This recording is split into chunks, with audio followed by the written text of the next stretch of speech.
Penny Wells will be inducted into the Ohio Civil Rights Hall of Fame next week in Columbus. Quite an honor. Wells will be the second person with Youngstown ties to be selected, the other being the late federal judge Nathaniel Jones. First News anchor Stan Boney shares more about Wells' accomplishments.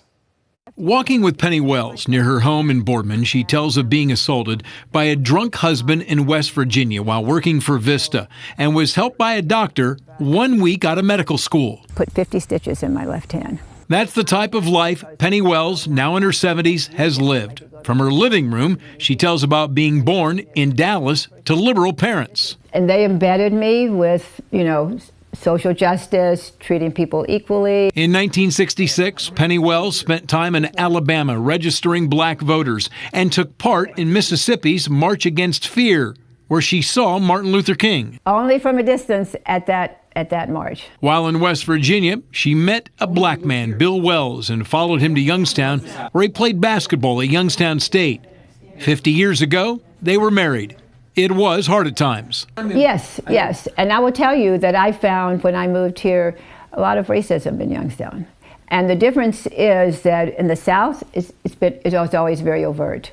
You had signs, you had people, but I think here it's been very much more subtle because we're honoring everyone. In 2006, at the end of a 39-year career of teaching history in the Youngstown schools, Penny Wells started Sojourn to the Past, an annual 9-day trip into the South where students and adults tour and learn about the civil rights movement. She also challenges them. Do I need to look at the language that I use? Do I need to look at how I treat other people? What do I need to change about the me? Among the pictures in Wells' collection is one with civil rights leader John Lewis.